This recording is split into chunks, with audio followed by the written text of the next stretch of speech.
Hürmetli vatandaşım, biz yakından beri Tibet doğrusunda Dalai Lama doğrusu toxtalgan edik. Hazır Xitaycha to'g'ri bu to'g'ri davomliq munozara qilyotdi. Dal shundaq bir paytda yana Dalai Lama vatanga Tibetga qaytaman deb turgan shundaq bir paytlarda va munozara bo'layotgan bir paytlarda hozir Xitoy hukumatı Dovit orbita orqali Uyg'urlar to'g'risida yana boshqacha bir fikrlarni o'tirib qo'yotdi. Buni sizlar selishtirib tahlil qila olasizlar. Mavzu mundaq. Jungoga eng qo'rqinchli ofat qayerdan keladi? Mavzuli xabar 12 ayning 10 kuni Duvitor betida e'lon qilindi. Xabar mundaq boshlandi. Garchi Janubiy dengiz masalasiga har kim diqqat qilayotgan bo'lsa-mu, Amerika, Yaponiya Jungo bilan to'xtamay majralashayotgan bo'lsa-mu, Tayvan, Shangang har doim degidek popang ko'tarayotgan bo'lsa-mu, qaraganda bu masala eg'ir masala bo'lsa-mu, lekin uzoqdan qaraganda Jungoga ko'rsatadigan ta'siri, amaliy ta'siri cheklik bo'ladi. Vaqtning o'tishiga ergashib, Jungoning bu masalalarni bartaraf qilish dastaklari bargan sari ko'payadi. Bu masalalarni bartaraf qilish iqtidorimi bargan sari ko'payadi. Amaliyotda kelgusida Jungoga yetib keladigan haqiqiy ofat Jungo territoriyasining 6dan bir qismini egallaydigan. Nemishqa Jungo territoriyasi ekan? Jungo yuziga qo'shib olgandan keyin shakllangan atalmish Jungo territoriyasi desanglar bo'ladi. Jungo territoriyasi 6dan bir qismini egallaydigan ichki tashqi jihatda kun sayin qiyinchilik ichida ojizlashayotgan Xinjiangdan keladi. Diqqat ma gaplarga, ha? Qismini egallaydigan ichki tashqi jihatda kun sayin qiyinchilik ichida ojizlashayotgan Xinjiangdan keladi.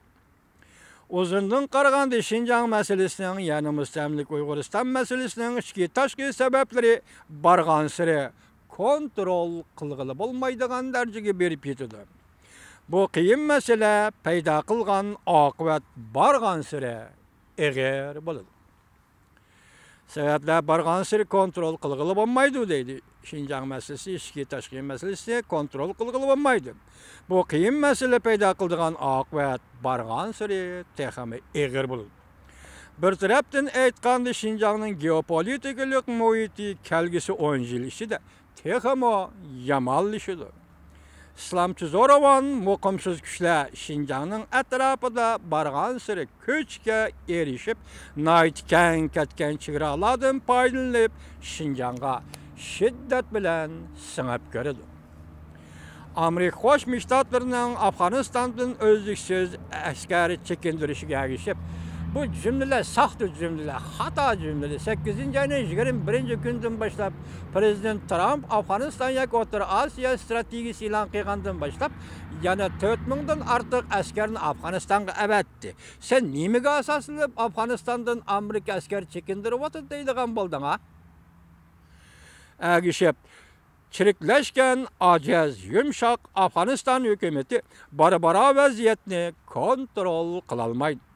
Şüphesizki Afganistan, Taliban ve Daesh güçlerinin arka oylusu ayrılıp kalıp, burunqadakla Xinjiang'ni öz içine algan halda etraftaki rayonları kengayip radikal ideologiya tarqıtıdı.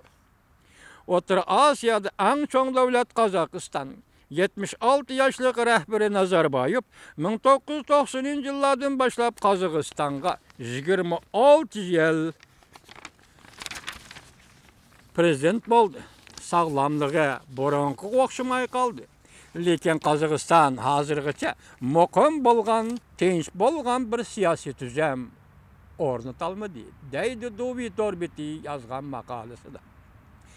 Millat tarkiblari intayin murakkab bo'lgan bu davlat Qozog'iston nayt zo'r darajada Nazarbayev shaxsining inovatiga va siyosiy san'atiga tayinib yashab keldi. Nazarbayevga varis bo'la oladi deb qaralgan Nazarbayevning 2 nafar kuyovli Aliyev va Kulbayev qatorliqlarning biri rahmsizlik bilan uydan qo'g'lab chiqarildi. İkinci birisi soğuk muamelaga uchirdi. Əməliyyatda bu dövlət varis buladigan bir kishi yo'q. Bir qiyin ahvolda turmoqda. O'xshashda Qozog'istonning ichki qismidagi diniy kuchlar boy kambag'al ikki qutbga jiddiy ayrilayotgan bir jamiyatda bu kuchlar texmo eg'irlashishga boshladi. Bu hol mubada bir kun prezident vafot bo'lgandan keyin Qozog'iston va butkul O'rta Osiyo rayonining muqimsizligiga va zo'r davolg'ishga kirib qoladiganligidan derak berdi. Nüfusu en köp hesaplangan devletlerinin biri Pakistan. Bulupmu G'arb tarafidagi Pushti milletinin nüfus sani bu devletinin iqtisadi kuchinin ko'tarish iqtidoridan olqib ketdi.